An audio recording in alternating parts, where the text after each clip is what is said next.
Let me tell you a sad fact about the entertainment industry. Many people out there believe that animation is just a medium for slapstick comedy or entertaining children. No matter how esteemed they are, these silly cartoons can't possibly be on the same level of intelligence as live-action films.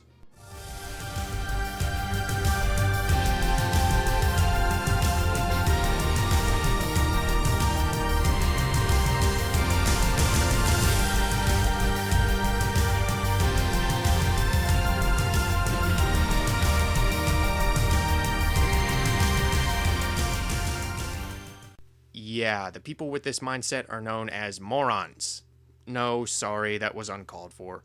A more accurate word is ignorant. Wait, that's way too pompous. To put it simply, these people are just wrong. Okay, that just reeks of arrogance. What I'm trying to get across is that many animated films and TV shows are crafted with the same amount of passion, creativity, and skill as live-action projects. One of the biggest testaments to that is the plethora of DC animated features that have come over the years, most of which I've really enjoyed. However, the entry that I'm looking at today is one that I've been excited about ever since it was announced. I'm of course referring to Justice League: Gods and Monsters. I have lived in the shadow of the gods for long enough. The time of the gods has come to an end. So why was I anticipating this movie for so long? Well, for one thing, it marks the return of Bruce Timm and Alan Burnett to the core creative team. These two have been working with these characters for years, having been some of the pioneers behind the DC animated universe. However, they've sat out the past few DC animated flicks. In fact, Timm hasn't been involved in one since early 2013. I wonder what he was doing that was so important. I'm honored to be here with Bruce Timm, legendary writer, artist, animator with Warner Brothers, and of course, probably his finest work, The Flaming Sea. Huh. Well, alright. Another big draw for me was the premise. Forging an alternate history for the DC universe, this story gives us a radically different version of the Justice League. Superman is the son of General Zod, and was raised by a poor Mexican family. Wonder Woman is really the new god Becca, who has exiled herself after the death of her husband. And the mantle of Batman has been assumed by Kirk Langstrom, whose attempts to cure his cancer inadvertently turned him into a vampire. Go on, take me to jail, copper. Jail?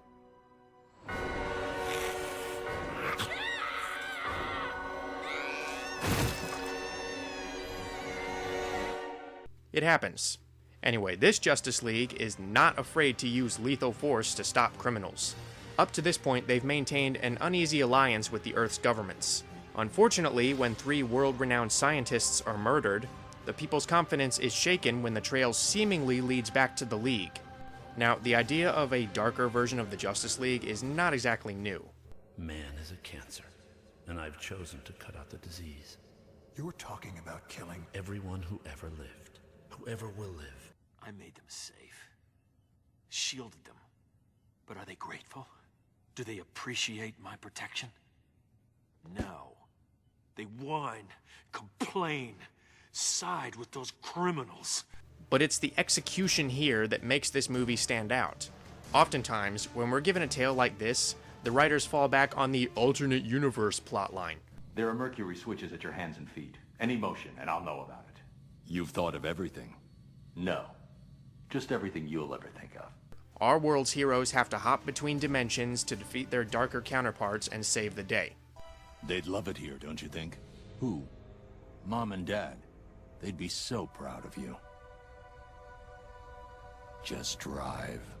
This one keeps it all in one universe, which makes the whole experience feel more meaningful.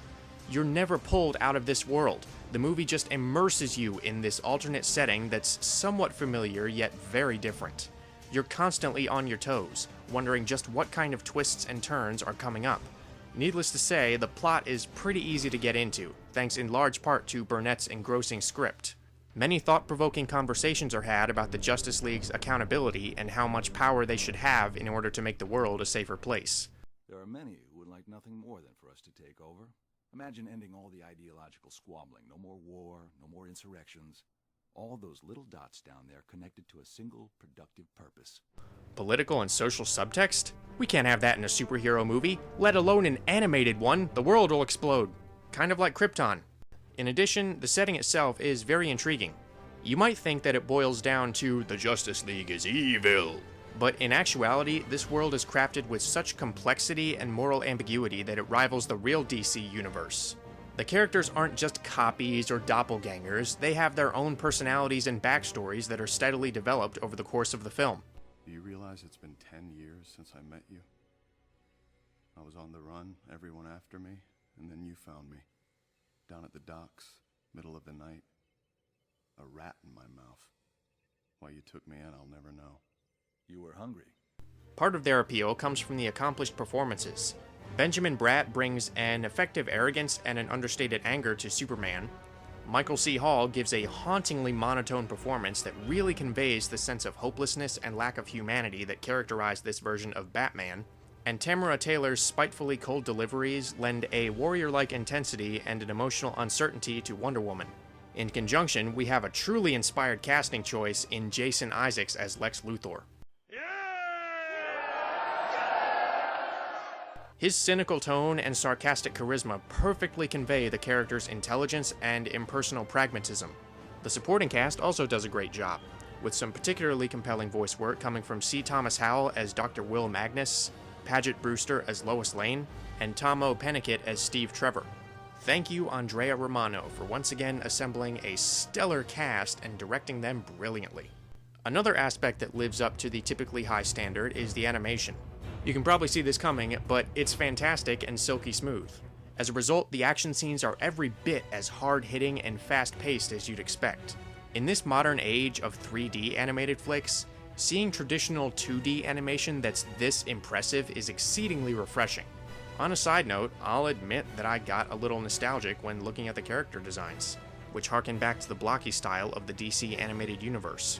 The animation is further complemented by Frederick Wiedmann's musical score, which is actually better than usual. Sure, his music here sounds every bit as heroic and intense as his other DC-related work, but it also manages to be more thematic and memorable. The only real area that I have a problem with is the ending, which doesn't quite feel consistent with the rest of the film. It's not bad, but you really get the impression that they played it too safe. Aside from that, Justice League: Gods and Monsters is a terrific film that ranks among the better entries in the DC animated lineup. The voice acting is excellent, the story is compelling and unpredictable, the animation is amazing, and the alternate take on the setting and characters gives us an intriguing new look at the mythos. Thanks for watching, feel free to like, subscribe, and or comment. Until next time.